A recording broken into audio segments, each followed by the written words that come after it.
Naglakad ako pabalik sa area ko. Malayo pa lang ay nakakita na ako ng isang box na hindi kalakihan. May tatak ng brand ng buko pie. Sev Coco Pie ang nakalagay. Ito yung brand ng buko pie ng kantin sa school. Sinong nagbigay? Ma'am Tan, sino po naglagay nito dito? Tinanong ko ang may edad na ethics teacher din. Katabi ko siyang mesa at mukhang kanina pa siya nandito. Ay, hindi ko alam, Ma'am Freya. Baka si Sir Miko. Ay, tinukso pa ako nito na kinangiwi ko. Sino pa ba ang iniisip mong magbibigay sa'yo? Si Miko lang naman ang boyfriend mo, Freya. Pinagkibit balikat ko na lang at inayos na lang yon sa gilid. Kinain habang nag-aayos ng mga data ko. Nag-i-input ng mga scores ng mga estudyante at automatic na lumalabas ang grades nila. Pero hindi pa yung final dahil hindi ko pa tapos ma-check ang exam papers nila.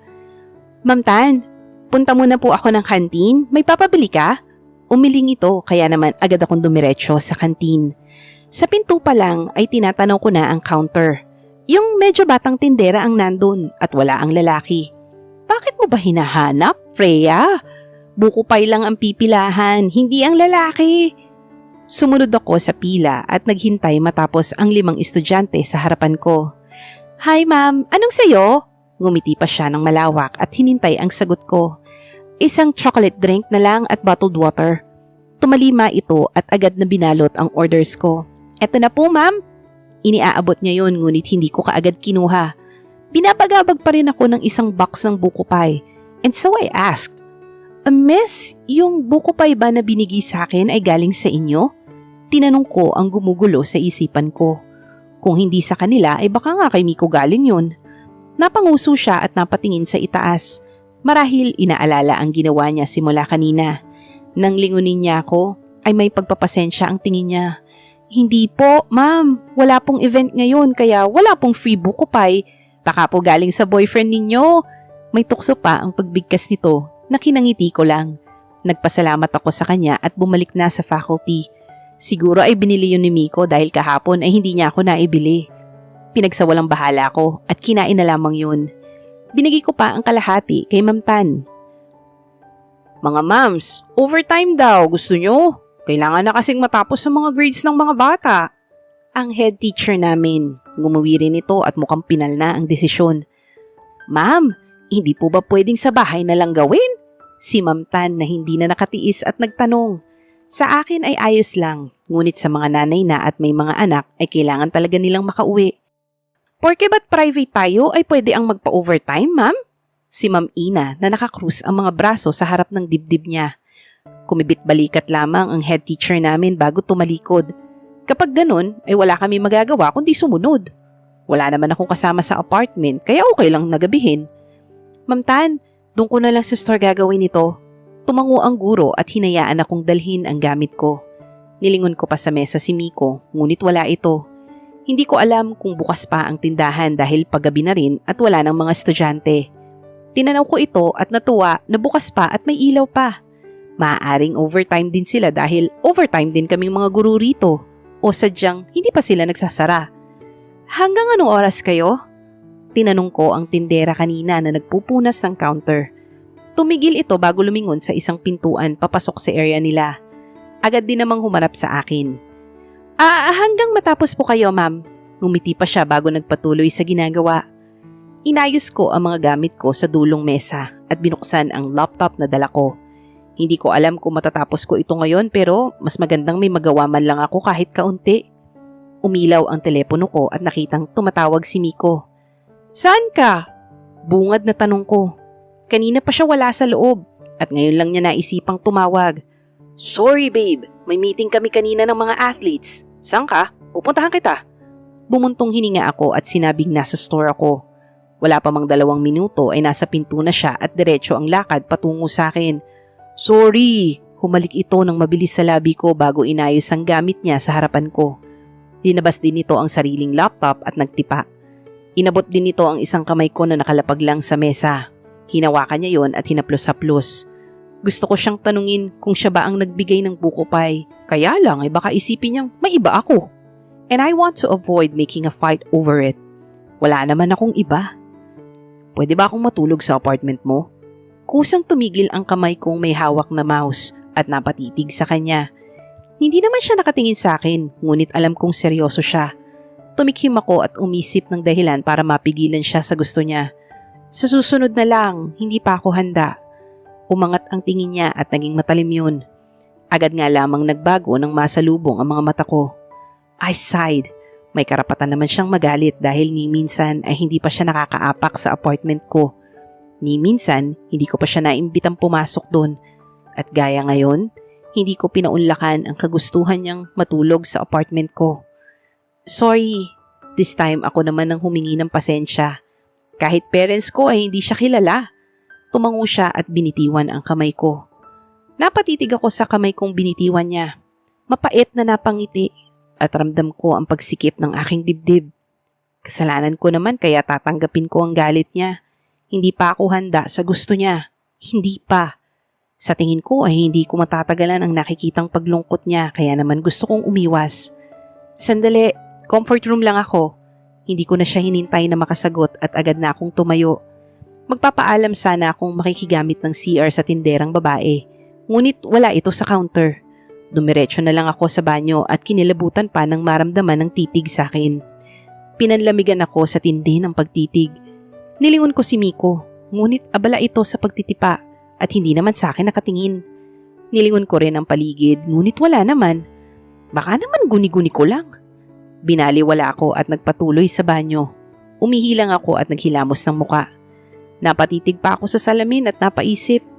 Sigurado naman akong mahal ko si Miko, ngunit hindi ko maipagkatiwala sa kanya ang kapalaran ng buhay ko. I am very sure he is my endgame. Yun na ang nakatatak sa isipan ko. Sana lang ay makapaghintay siya hanggang sa kasal, and I'm hoping he will soon ask for my hand. Sana nga. Nanlaki ang mga mata ko nang bumukas ang pintuan ng banyo at pumasok na lang bigla si Miko. Sinandal ako sa parang counter nakaharap ng salamin. Matiim ang titig niya na nakapagpakaba sa akin. Kung hindi pwede sa apartment mo, dito na lang. Hinila nito ang buhok ko at pinilit akong halikan. Binuksan din nito ang butones ng blouse ko. Gusto kong maiyak at hindi lubos maisip na magagawa niya sa akin to. Nanginig ang mga tuhod ko at balak siyang sampalin. Ngunit nahawakan niya ang mga kamay ko at walang babalang hinalikan ng leeg ko. Marahas at may pagmamadali ang ginagawad niyang halik dun. Pinilig ko ang ulo ko at pilit siyang tinutulak. Ngunit hindi ako naghawagi. Paglingon niya ay nagbabagang tingin ang binigay niya sa akin na lalong nagpakaba sa akin. Marahas na dinaklot niya ang dibdib ko kahit na natatakpan yun ng uniforme. Nag-init ang sulok ng mga mata ko at nagdasal. Kung ito man ang kapalaran ko ay hindi ko matatanggap.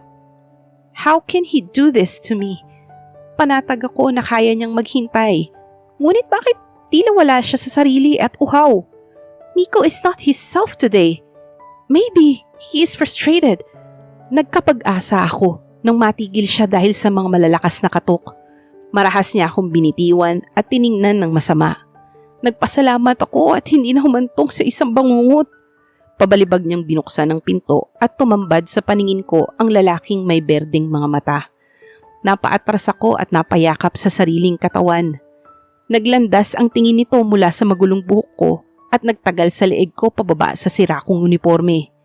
Nag-init ang mga pisngi ko at nahiya. Hindi ko alam kung anong iisipin niya at nangangamba na baka yon ay panghuhusga. Sa klase ng tingin niya ay hindi ko malaman kung paano tatakpan ang dibdib ko. Kung balak ninyong gawin dito, please lang wag sa tindahan ko. Umiling ito at tinapunan ng masamang tingin si Miko. Ang cheap ng banyo mo at hindi komportable rito, girlfriend ko. Matalim na sagot ni Miko. Pinasadahan pa nito ng tingin ng lalaki bago binangga ang balikat niya at iniwan ako doon. Napayuko ako at hindi alam kung paano siya titingnan.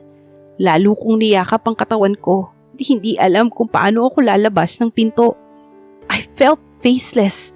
I sobbed a little.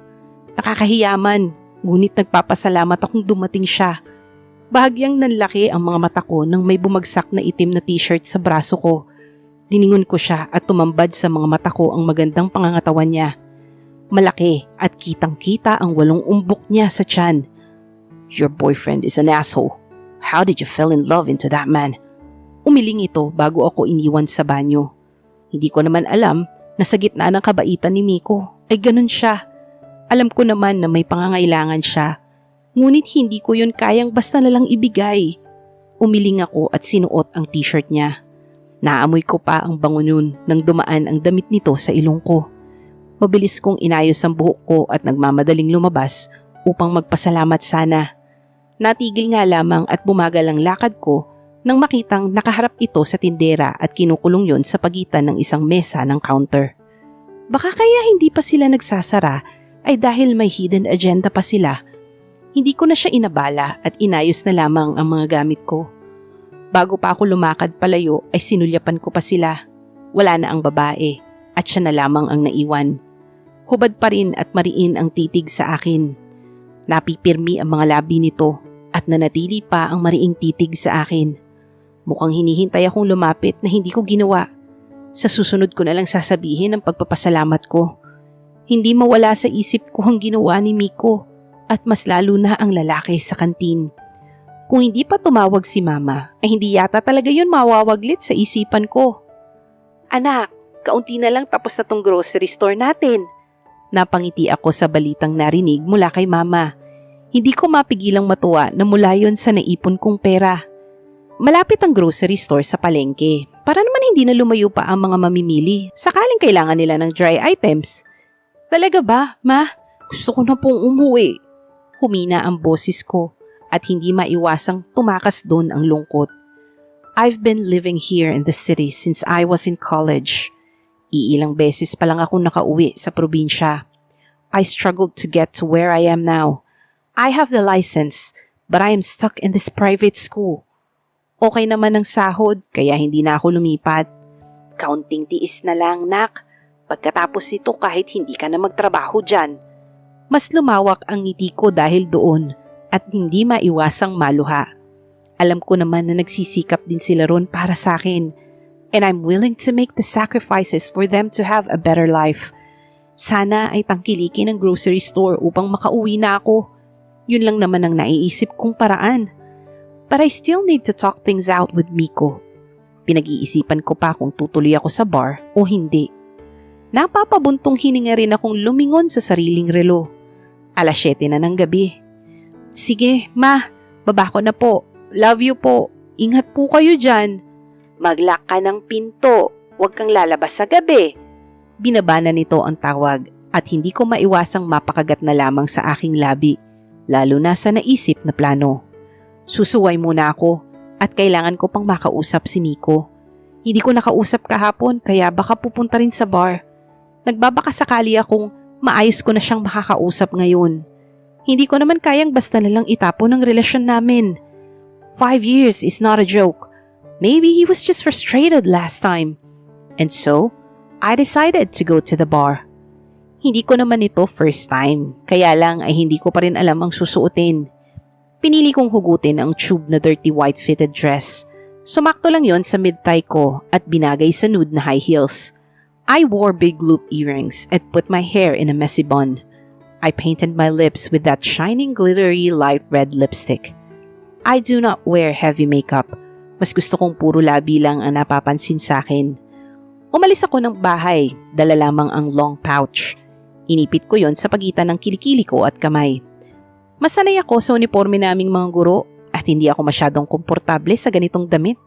Minsan lang lumabas at ayaw ko namang mahuli sa damitan ng mga tiga-syudad. Excuse me, inabot ko sa bouncer ang maliit na papel at hinayaan naman ako nitong makapasok ng matiwasay. Sa bungad pa lang ay sumabog na sa pandinig ko ang malakas na tugtugin at dagat ng mga taong nagsasayawan sa gitna. Hindi ko alam kung mahahanap ko pa sila Miko rito pero tibali na. Magmamatsyag na lang ako at kung hindi ko talaga sila makikita ay uuwi na ako. Safe and sound.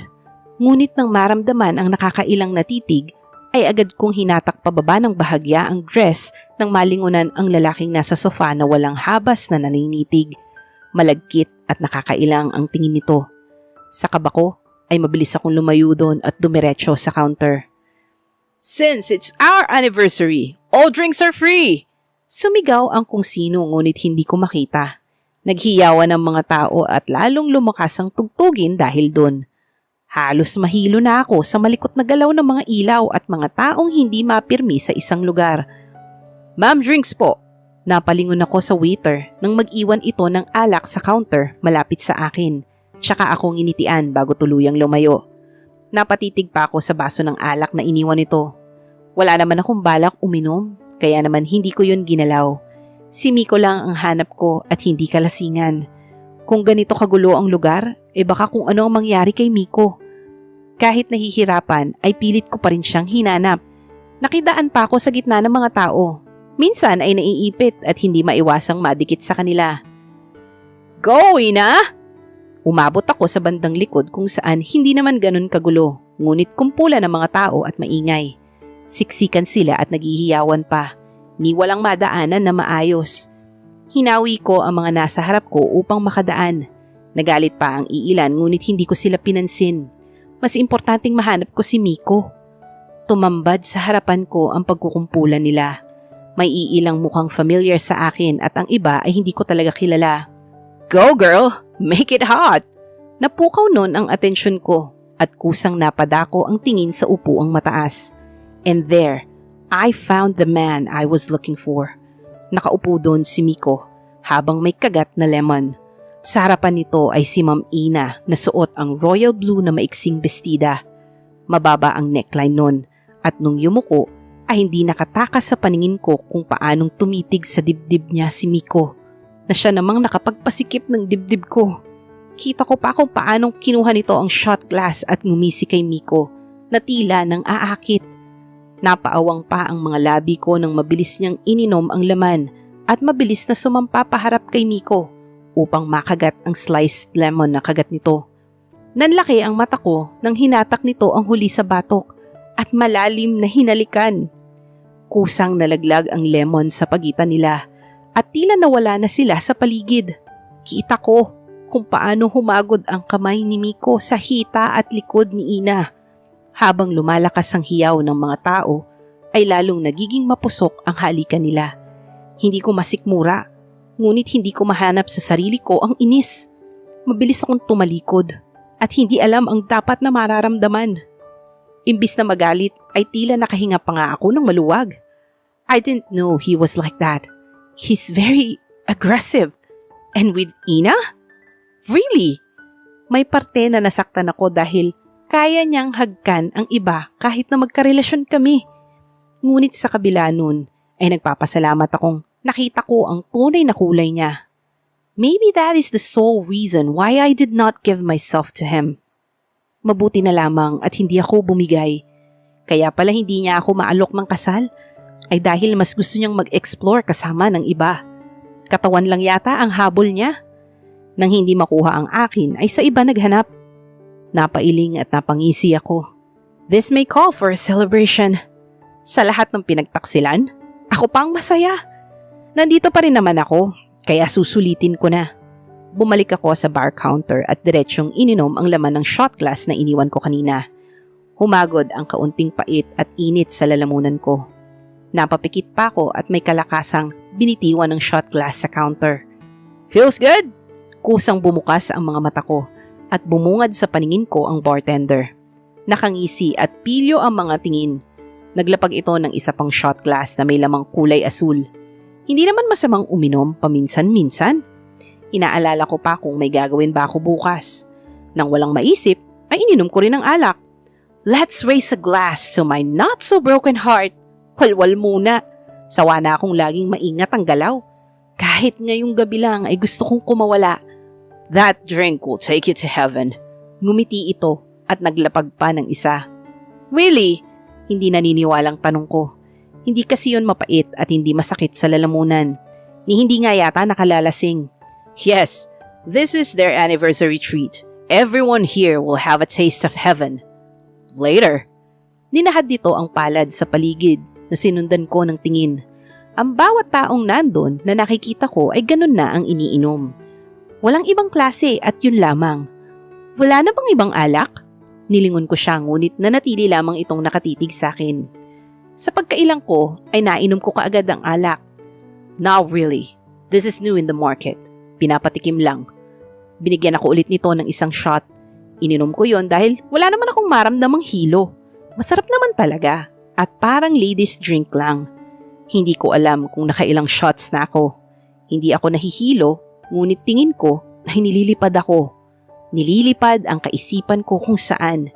Maging ang katawan ko ay gumagaan. I think I need to dance. Kahit saglit lang ay gusto kong igalaw ang katawan. Uminom pa ako ng isa bago naisipang pumunta sa dance floor. Hinawi ko ang iba at sumabay sa malakas na tugtugin. I danced without choreography. I moved my body based on the music's beats. Basta akong gumigiling, tinataas ang kamay at pilit nakikipagsabayan. Miminsan din akong sumisigaw. I want to let it all out.